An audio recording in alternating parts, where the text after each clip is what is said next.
All right, it's game day. Let's get right into it. Not game day, game week. You can tell how excited I am. It is the Locker Room, number one source for Texans digital content. I'm Landry Locker. You can see me right here. You can hear me right here. And I can promise you Reaction Mondays will never be the same again after this week. Got some special stuff lined up for you. Stay tuned. Subscribe. To get all of that information, be sure to swarm the like button. Immediately after this, D'Amico Ryans will meet with the media. It'll also be a Texans open locker room. So I'll get you some content from D'Amico and from some of the Texans players. What a perfect way to start the season. The Texans are going to start the season where they ended last year's regular season in glory in Indianapolis on the road. Against Shane Steichen and the Indianapolis Colts. And you can see, you can feel that there is kind of a rivalry brewing between these two squads. Now, how much of this is just short-term? How much of this is long-term? I think the one long-term thing that is going to be around for a while is you have the two most highly coveted head coaches from the hiring cycle 2 off seasons ago, D'Amico Ryans and Shane Steichen. And the Texans, I believe, educationally believe that Shane Steichen would have been their second choice had D'Amico Ryans not arrived in Houston. And I think that D'Amico could have easily won Coach of the Year last year. I think it's a travesty that Shane Steichen wasn't even top 5 in Coach of the Year voting last year. So from a long-term perspective, I think that these two head coaches are going to be battling it out for a long, long time. And quite frankly, I think Shane Steichen might be quarterback proof, where a lot of coaches are dependent on having the right quarterback. And you probably need that if you eventually want to reach the ultimate goal. But I think Shane Steichen is such a good offensive mind and such a good coach that even if you don't have an elite quarterback, which, spoiler alert, Indianapolis does not, I think Shane Steichen can still make stuff happen. And that's kind of where I want to start here on Reaction Monday. It is the Locker Room. Be sure to swarm the like button, subscribe, thumbs up right along for the best Texans coverage in the country.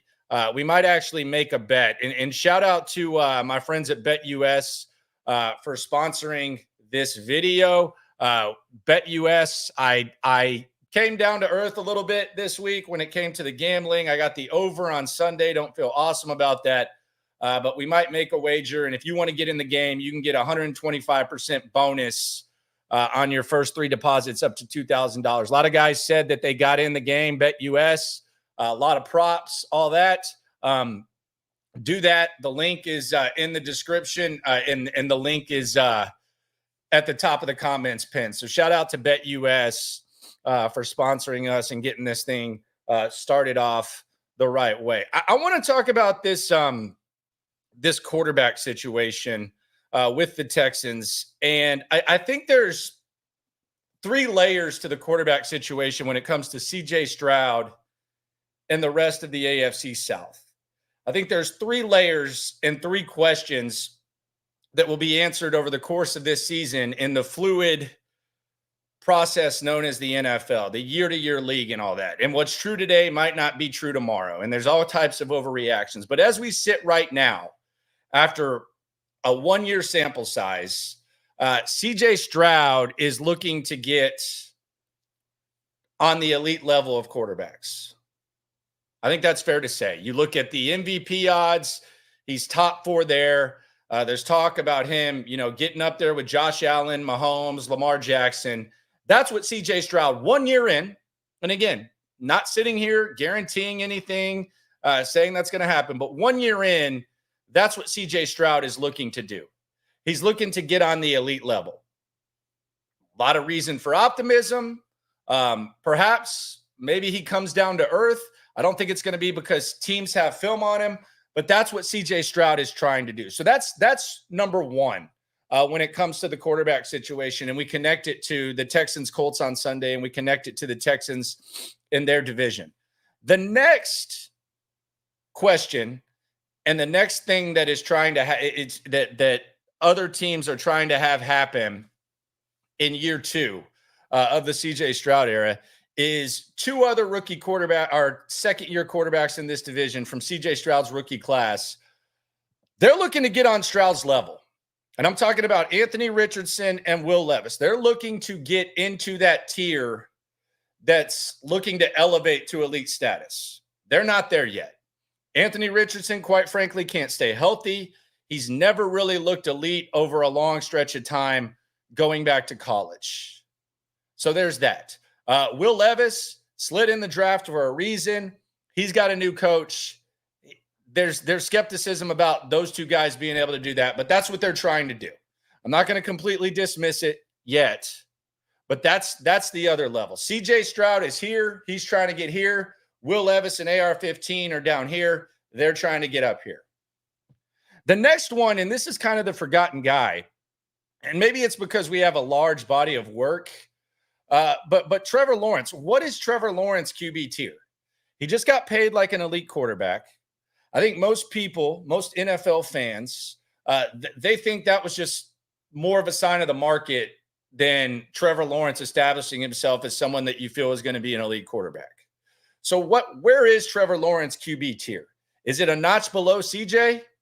I would say yes. I would say Trevor Lawrence right now is between 1 year in again, 1 year in. I'm not saying this is the verdict. We're talking 1 year in, one sample size. And Trevor Lawrence was banged up last year, and Trevor Lawrence has a lot of potential. And there's times where Trevor Lawrence looks elite, and there's times where you wonder how the hell he's even in the NFL. But Trevor Lawrence, 1 year into the CJ experiment, and maybe people are sleeping on him. Maybe now's the time to buy Trevor Lawrence. But Trevor Lawrence is right here in the middle tier. So I set all these up, these three layers: Stroud looking to get elite, Richardson and Levis looking to get on Stroud's level, and Trevor Lawrence somewhere in the middle. I ask all these questions to throw out three scenarios, and I want you to tell me which one of these scenarios you think is the most likely and which one you think is the least likely. And scenario one is CJ Stroud climbs to the top tier.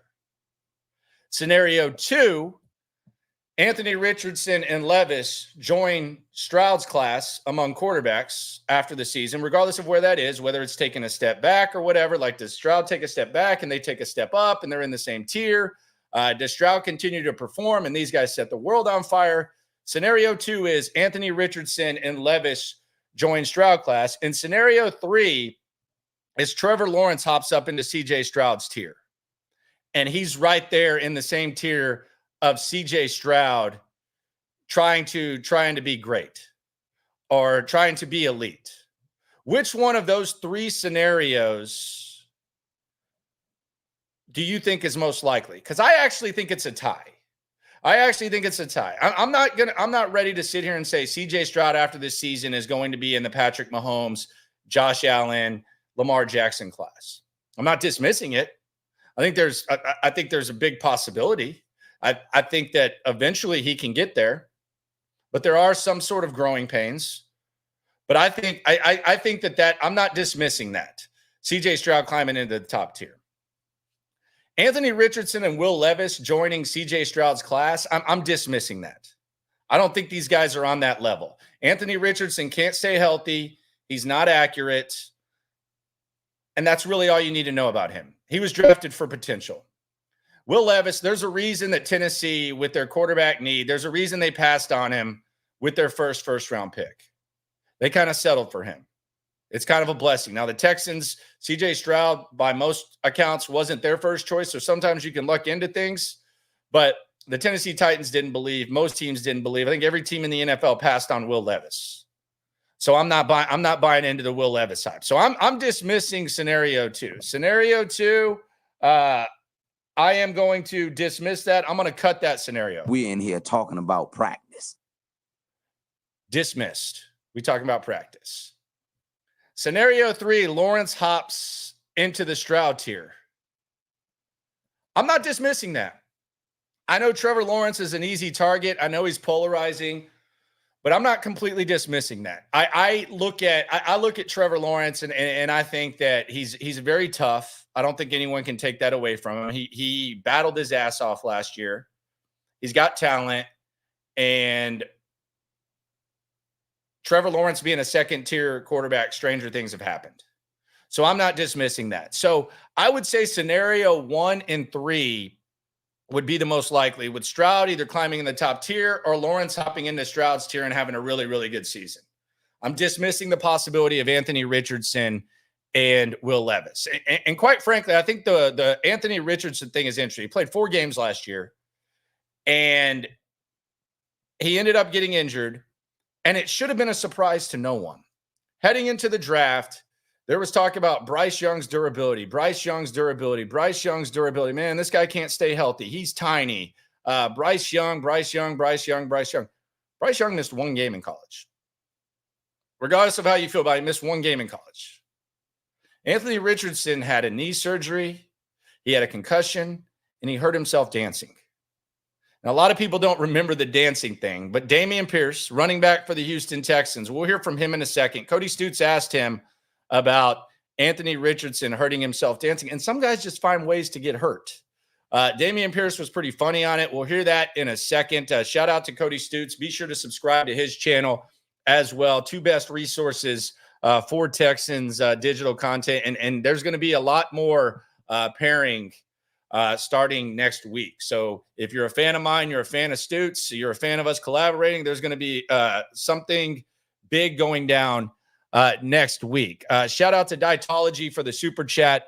He says that Trevor is Phillip Rivers, good, not great. I think that's an insult to Phillip Rivers. I don't think Phillip Rivers was right there on the edge of being elite quarterback. And there were times where he performed at an elite level. I do think they both have the same level of toughness. I think Phillip Rivers is one of the toughest quarterbacks in recent NFL history. I think Trevor Lawrence is effing tough. Say what you want about him. He is effing tough. I know I've had some fun with him getting carted off 13 times last year. That's a tough dude. But I don't know that Trevor Lawrence has put together a season like Phillip Rivers.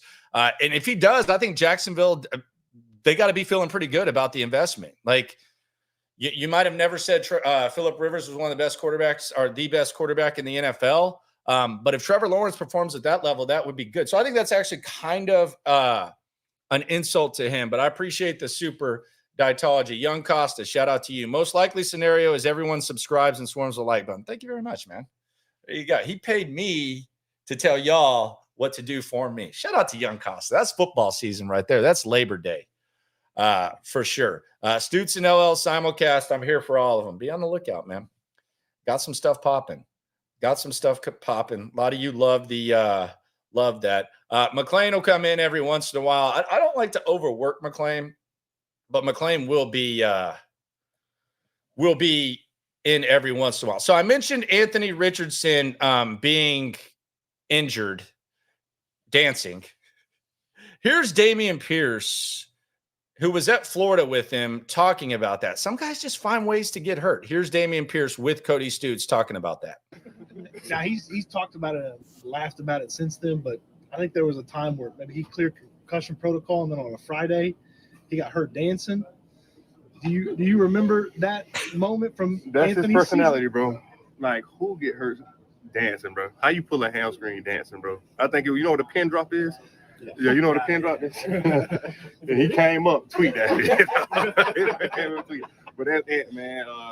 Great guy to be around. Great player, obviously, but even better person off the field. I think you seen like prime is up at NFL rookie premiere. Last guy staying behind, cleaning up after. That's not a facade. That's him. He's just that type of guy, high character guy, and a great athlete. How's his rapping ability? How do you like his music? Y'all pulling it today, man. Hey, man. I support him in anything he does. I love Damen Pierce. I might ask him about that dancing today. I'm going to the locker room, not this locker room, the Texans locker room right after this. D'Amico speaks in about an hour and a half. So we'll react to what D'Amico says. We'll try to get some exclusive content from players you may not necessarily hear from in a second. But I go back to the scenarios and I say, and I appreciate Dietology and Young Costa for the supers once again. I go back to it and I just simply say that I do not see a scenario where Anthony Richardson or Will Levis become elite. I just don't see it. But there is one major potential advantage that those two guys have over CJ Stroud. Can you guess what it is? We'll talk about that in a sec, but first let's follow the money. Courtesy of BetUS. Let's just look at what the smart people are saying about Anthony Richardson and CJ Stroud and Will Levis. And right now we're down to $16.95, but we got 330 open, or 325. So we're about even for the year. We got the over on Sunday, which I don't feel amazing about, but I will root for a lot of Texans points and some Colts points, I guess, as well. But let's just look at what the smart people say about CJ Stroud, Anthony Richardson, and Will Levis. Let's just do passing touchdowns and interception. You can see BetUS has a lot of props. I mean, a ton. Like, look at all that. It's insane. So let's see what we got with the passing touchdowns. So with Anthony Richardson, the over-under is 17.5 passing touchdowns. So that would be about 1 a game. Now, if he plays 17 games, which is a big assumption, something that hasn't happened. He only played 4 last year, didn't look good in the preseason. So the number for them is 17.5. The number for CJ Stroud is 27.5. Passing touchdowns, 27.5 for CJ Stroud. Then we go down here, Will Levis, about 19.5. So 19.5 for Levis, 17.5 for Anthony Richardson, about 28 for Stroud. Let's just go ahead and we'll go back up and make a CJ Stroud bet. Regular season interceptions, Anthony Richardson over 9.5. So they're saying 17 touchdowns, 10 interceptions. Not great. CJ Stroud, 27 and 10. Could have easily thrown more interceptions last year. Did not. And then Levis, man, this is going to be crazy right here. This is probably going to be a lot. 12.5. So 19.5 and 12.5 for Will Levis. So I would say that the smart people don't necessarily believe in Gosh Allen, a.k.a. Will Levis. Let's go ahead and just hammer this CJ Stroud. Let's take the over 27.5 touchdowns, 115 to win a hundo. Let's place the bet. Let's confirm. So there you go. 115 to win 100. So we have 4 prop bets. We have the Hunter and Diggs overs, and we have the CJ Stroud over. Let's see if we can get in this Texas-Michigan game while we're at it. That line has moved. BetUS also has the player props in college as well, which I think that you will very, very much like. College football. Where the hell is college football? Let's get this bet in real quick while I'm here. All right, here you go. College football. Select all. Texas, Michigan. I think it's gone up to 6. I saw it here at 5.5, which was kind of a tease. There was a little bit of good Lord, 7. Screw it. I'll just hammer it anyways. Let's go. Can we go 220 on that? All right, we're going 220 on Texas -7. All right, I need to get off this site before I go broke.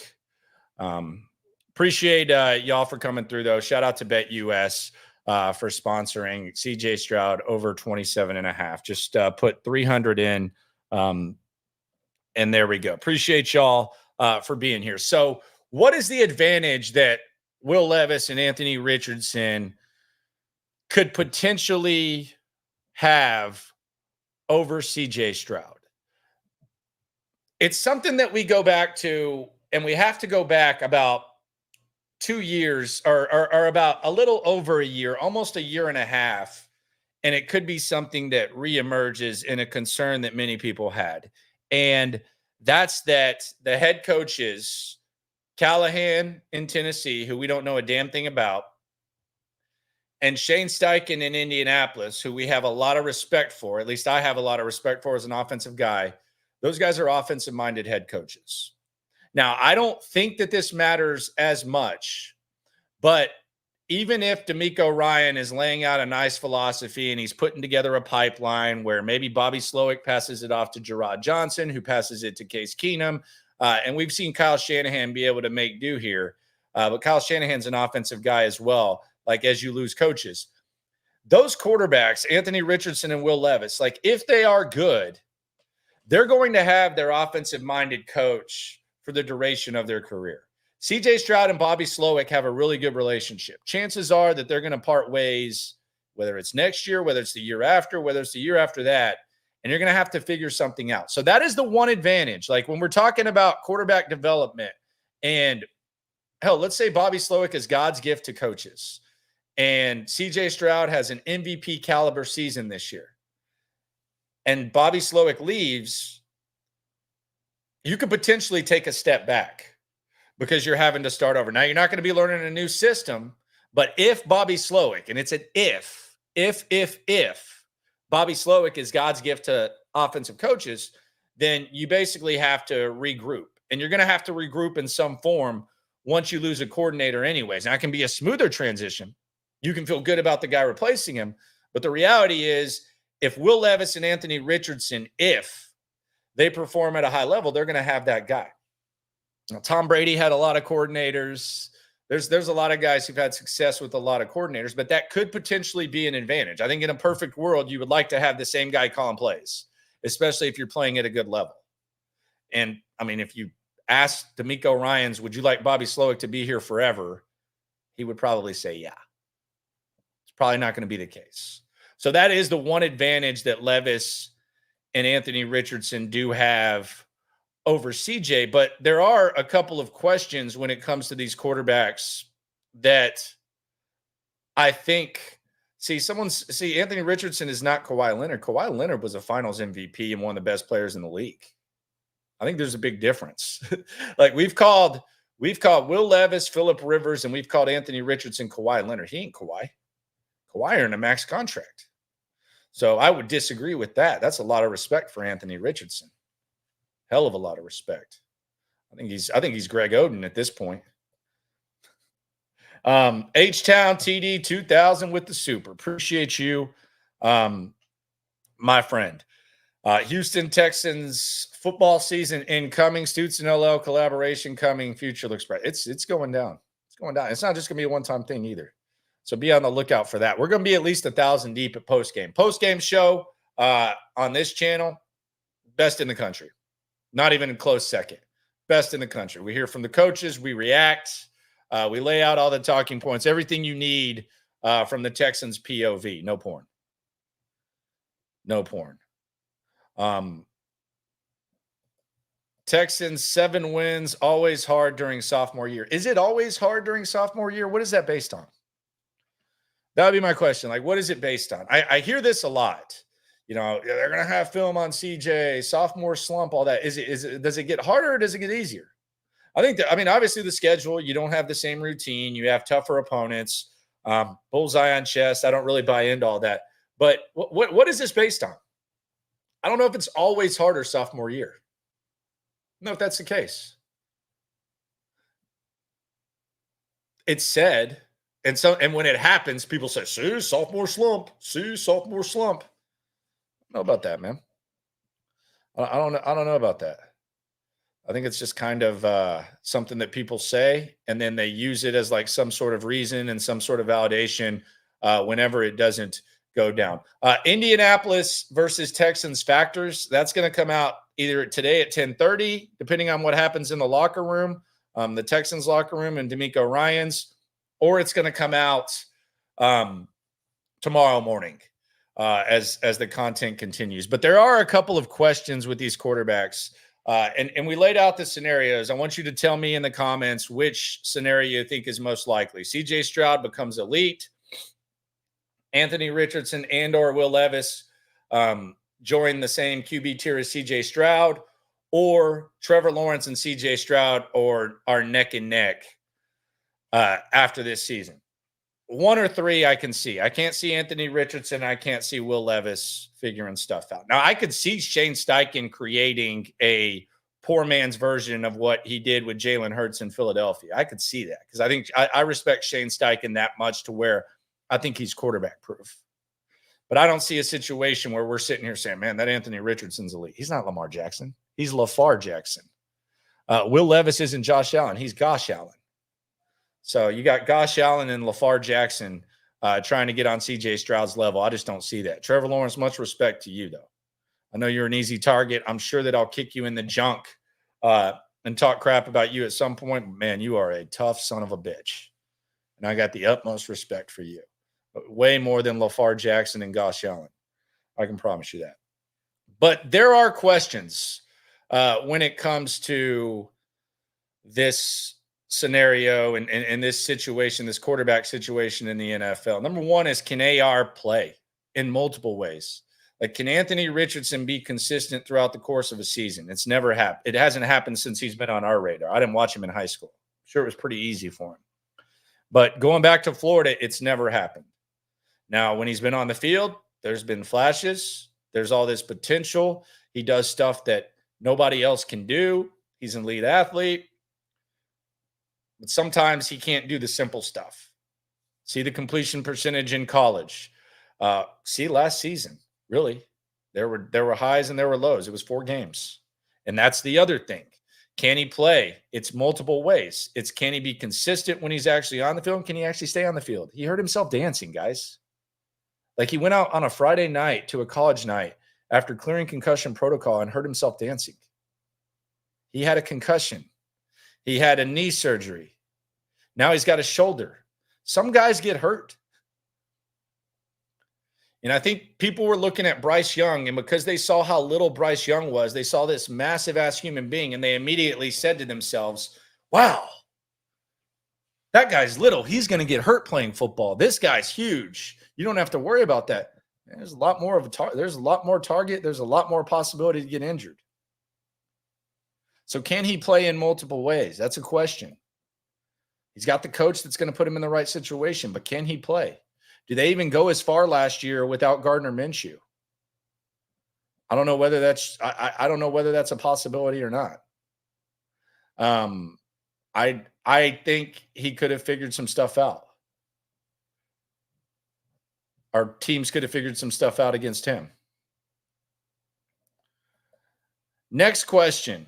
So can Anthony Richardson play? What the hell is this Callahan fella? What is he? Look, if Callahan's the next Shane Steichen, then you got a problem. Because you'll have one of the best offensive minds in Indianapolis. You'll have one of the best in Tennessee. Could be quarterback proof. So what is Callahan as a head coach? Is he a guy that's going to get the most out of Will Levis? Are we talking about this guy and saying, man, you know, D'Amico and Shane Steichen, they're going to go toe-to-toe. That's how we started this live off. They're going to go toe-to-toe for a long time. They're going to be toe-to-toe for a number of years. Does Callahan get in that mix? We don't know. He was an intriguing name. They brought him in. What is Callahan? Coach, quarterback, 2 most important things you can have in football. We feel like the Texans have it. But it's defensive coach, and then you have Bobby Slowick, offensive coach. You got it perfectly. If Callahan's good, he knows what he's doing, he maximizes Will Levis. Maybe I'm eating crow at the end of the season. I won't be because he's Gosh Allen. But if he's a good coach, much like last year when Indianapolis was in the mix with Gardner Minshew, it might not matter who your quarterback is if you're putting a good squad around him.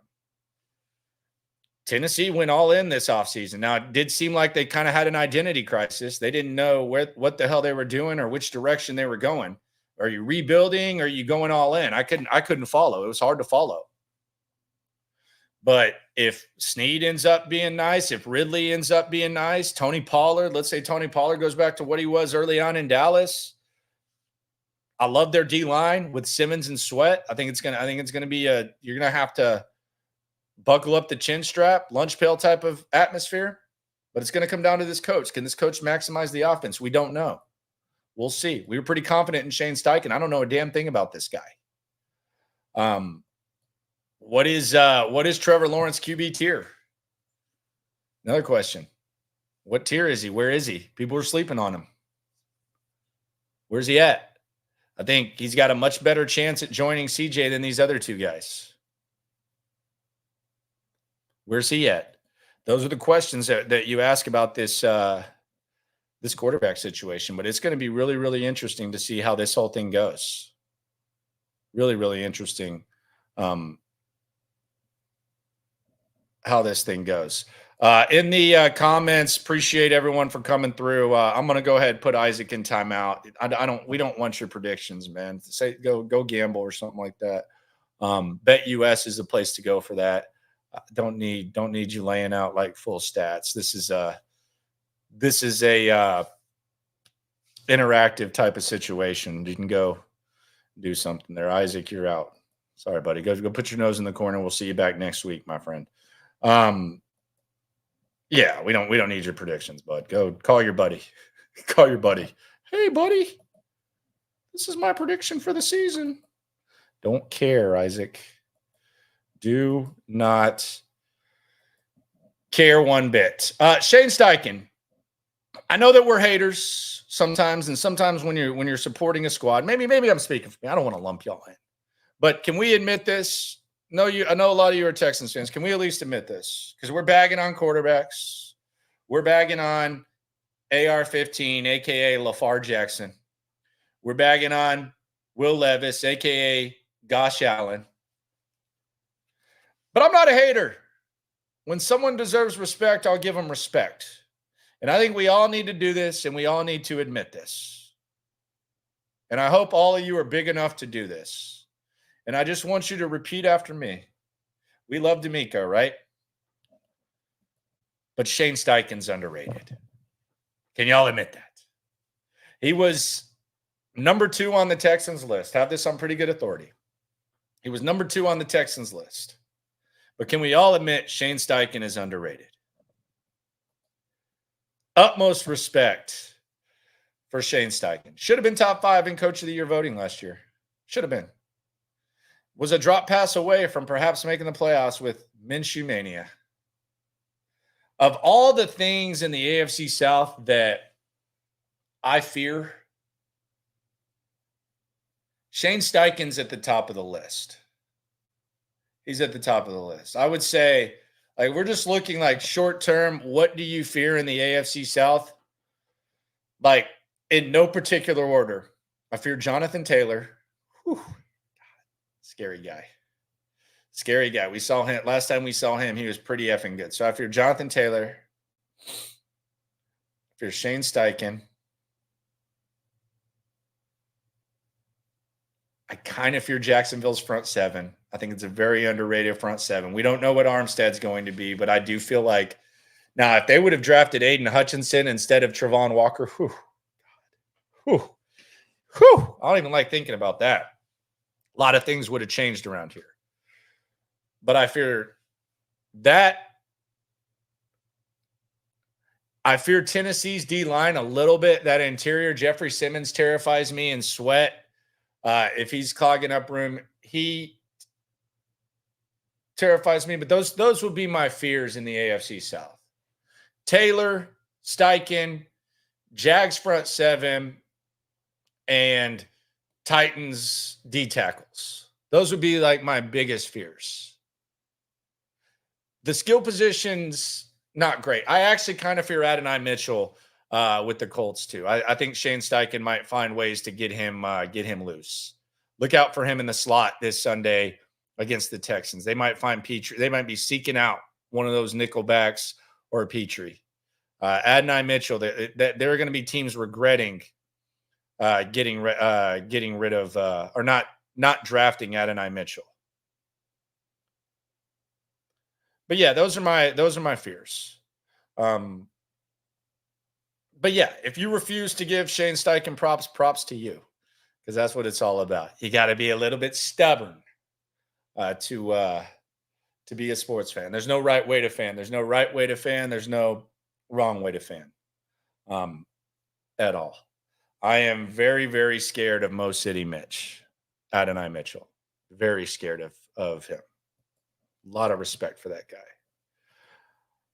It is the locker room #1 source for Texans digital content. D'Amico Ryan's going to speak in about an hour. I'm going to have to head out that way in a sec. It is Labor Day, though.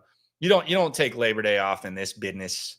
Never have. Shout out to Sean Pendergast and Seth Payne on Sports Radio 610 as well for understanding that and being on the air as well. I mean, it's Labor Day. But let's be honest. There's college football. There's NFL season. Like Sean and Seth understand that. So shout out to them for working and knowing the business and appreciating it and doing what they got to do. The worst thing is also, and this is just kind of a tangent, is when people in the business take off and then they come back and act like the world didn't go on. So in other words, let's say you hypothetically take off today and then you come back and you're like, well, that Texas A&M game was really something. Man, we moved on. It's Reaction Monday for a reason. That's when you react. Then you move on Tuesday. And I'll give like a few college football nugs on the way out here. Also, something that could impact Houston Texans fans that you might have experienced last year, or you might have already been smart. And to quote Key and Peele, whatever the hell that scary movie is, it's called Get Out. You've already gotten out. But there is something that could impact Houston Texans fans all across the country. Another super chat, 279. Shout out to the 279. I'm scared for Colts cornerbacks against Houston. Yeah, I mean, if I were in Indianapolis and I were talking about fears, you fear C.J. Stroud, you fear Danielle Hunter and Will Anderson, you feel that wide receiver core, and those are intense fears. You fear Derek Stingley, like the fear level, which doesn't always play out and isn't always the end all be all, but the fear factor. Shout out to that show back in the day, Joe Rogan, the host. The fear factor of the Texans is extremely high. Extremely, extremely high. Very, very much so. That's what we're going to talk about with the quarterbacks. I got to get out there to D'Amico, but I want to put a couple of bows on the show by localizing some of the news going on around the country. Be sure to subscribe, like, right along. BetUS if you want to get in the game. We just bet on the over of C.J. Stroud's touchdown. Damn, did I bet $200 on Texas, Michigan -7? All right, I'm confident, but damn, when you really think about it, like you guys got me too fired up, man. I wagered $300, man. Oh well, at least I got the 125% back from BetUS. So yeah, damn, $300. Okay. My wife doesn't hear me right now. Hope she's not hearing me. $300. Oh well, it is what it is. Will Mixon rush for 100? Don't know. I think the over under will probably be a little bit less on the game props. Game props aren't out yet, but I would bet that. There you go. Herman betting on the slots. Got on BetUS and won 900 on the slots. There you go. Shout out to you. I didn't even know they had slots. Maybe my wife would get in on that and not care about my betting. So a couple of things before we get out of here. We remember the draft when Ricky Pearsall went to the wide receiver out of Florida, went to the San Francisco 49ers. And the big disappointment with C.J. Stroud, who was doing that Bleacher Report draft coverage with Micah Parsons. Scary moment for Pearsall. Kind of banged up in 49ers camp. Shout out to Grant Cohn and the work he does covering that squad. Nice balance of old school with new school. Shout out to him. But Pearsall survived a gunshot. I guess it went through his chest to his arm, didn't hit any arteries, and he was actually walking to the ambulance, if you saw the video. But it looks like he's going to be all right. Shout out to him for surviving. San Francisco, that situation is going to be interesting. They signed Ayuk. There seems to be a lot of fatigue, but D'Amico Ryans, Bobby Slowick's old team, scary moment there. Glad that he's okay. Something to keep an eye on as we localize this. And if you are a Texans fan and you have big ass hope, and you have hope that the Texans are going to swarm to an AFC championship game or towards competing. You ain't never hate. Swarm. The Kansas City Chiefs, the wide receiver position has been polarizing there at times. Now, last year they were able to overcome it, but they're looking to become the first team in NFL history to three-peat. Travis Kelce's had a very eventful offseason. Chris Jones got paid, and Patrick Mahomes, we know that he can flip the switch, but the wide receiver position is something to keep an eye on. Hollywood Brown's going to be out Thursday night against his former team, the Baltimore Ravens. And I think this Kansas City, they just signed Juju Smith-Schuster, which tells you how desperate they are. The Kansas City Chiefs are going to be in a weird situation because I think that their wide receivers are too small to be overly effective in December through January through February. Hollywood Brown and Xavier Worthy. And there's going to be times where there's highlight plays, but I think like in the cold weather, when we get to the nitty gritty and we already see Hollywood Brown kind of nicked up, Xavier Worthy, he's kind of, it seems like he's limping off the field every game at Texas. I really want to keep a close eye on these small wide receivers and how they hold up over the course of an entire NFL season. There's going to be highlight moments. It might not matter because Patrick Mahomes is an all-time great, but here we are. We've talked about this, the small receivers over the course of the season, and you already have Hollywood Brown out for the season opener. Let's just keep an eye on this wide receiver situation in Kansas City because, again, you signed Juju Smith-Schuster.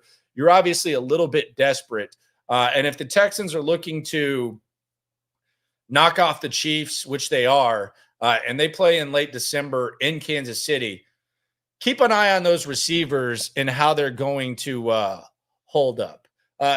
College football, localized college football thoughts before we get into something that's going to impact or could impact Houston Texans fans during the season, and it already did last year, potentially, a lot of you. Localized week 1 college football thoughts. I have a few. First of all, I'm impressed by what Georgia did, but I think Clemson is an absolute dumpster fire. Clemson is like washed up. They are very, very washed up. Remember Sonny back in the WWF days? Look at her now compared to what she was in the WWF days. That's kind of how I imagine Clemson right now. We have him alerts. QBs that might be him alerts. We don't know yet, but Miami and Tennessee, they might have QBs that are him. Keep an eye on that because that's impressive. I think these West teams, even though Oregon kind of struggled and UCLA did, I think these West teams that have entered the Big Ten, I think they are going to smack around the second tier of the Big Ten. Not Ohio State, maybe not Michigan, although I don't know what Michigan is right now. Perhaps Penn State, but I think they are going to smack those teams around. Mike Elko and Texas A&M, I'm sorry. It's not even a weight thing, but when there's that much money like there is at Texas A&M, you've got to present yourself a little bit better. That he looks like he's going outside to get the newspaper back in the day. My grandpa, he used to make us French toast every morning when we were growing up, when we'd stay with him. And he would walk out in his whitey tighties to get the newspaper at 6 a.m. right when the newspaper guy threw it out there. Sometimes he would go out there with the whitey tighties and a T-shirt on or something like that. He looked more presentable than Mike Elko did. You have your pick of all of the team-issued gear and some exclusive stuff, and you're sitting out there looking like that. Give me a break, man. That's embarrassing. And it's hard for me to imagine that Mike Elko is ever going to be overseeing a successful university with the presentation that he put out there. I think that's pathetic. They should have hired Stoops. I don't know what the heck that was. Texas, look, this is cheating when it comes to Texas. You reload. You simply just reload when you're Texas. The transfer portal, all this stuff, it's unfair. But it is what it is, and they look like they've gotten a lot better. I will keep an eye, are a lot faster. Don't know if they're better, but they do look like they're a lot faster at the skill positions. And let's just keep a close eye on that. It might be a little more tough for them once they get in the SEC and games get more physical. But that's what that is. And then Willie Fritz, localizing it. I believe in Willie Fritz. He kind of got a late start. I know the Cougs got their ass whooped, but Willie Fritz is going to be a good coach. I think he'll be all right. Be patient with that. So those are the localized CFB thoughts. It was a decent week, and shout out to USC for getting the job done against LSU. Something that may impact the Houston Texans. This may impact the Houston Texans, may impact you. But ESPN and DIRECTV, they had some BS. I've been a DIRECTV customer for a long time now. Really, it just hits the account, and I don't really look at it as much as I should because it's been reliable. Been a customer for a long time, and the bill gets put into the card, and then I just go about my merry way. because it's a comfortable thing. And I think DirecTV has taken advantage of that for a long, long time. But last year, in the middle of football season, DirecTV had a dispute with CBS. And as a result of that, there were a lot of bars around town that used DirecTV, and rightfully so, because at the time it was the final year that Sunday Ticket was going to be on it. But they used DirecTV in order to present NFL games. Well, that was off for a few weeks, maybe a month. I don't even remember how long it was. But DirecTV they had a dispute. They had a pissing match with CBS, and football fans across the country, sports bars, etc. They were SOL because of it. I didn't think too much of it. I just made do. I figured it out. I did what I needed to do, and I watched the game. Yesterday, Labor Day, in the middle of the U.S. Open, I don't watch tennis, but a lot of people do. In the middle of that, and 20 minutes from the start of LSU, you imagine being in LSU and having this happen? 20 minutes from the start of LSU versus USC, imagine being at a sports bar on like Bourbon Street or something like that, Baton Rouge. DirecTV shuts out. It's off. DirecTV is off because apparently they have a dispute. And as a result, there was a public pissing match between ESPN and DirecTV in which they both decided they were just going to send out tweets. Here is the tweet sent by ESPN PR in regards to this. This is what ESPN had to say on their Twitter. DirecTV chose to deny millions of subscribers access to our content. Just as we had the final week of the U.S. Open, we gear up for college football and the opening of the NFL season. While we're open to offering DirecTV flexibility in terms which we've extended to other distributors, we will not enter into an agreement that undervalues our portfolio of television channels and programs. We invest significantly, deliver number one, blah, blah, blah. Okay, y'all's app sucks, though. Let's just be honest. Like, I get what you're trying to say. Your app sucks, though. Then we had DirecTV. And DirecTV decided to put out some statements of their own. This is one of their tweets.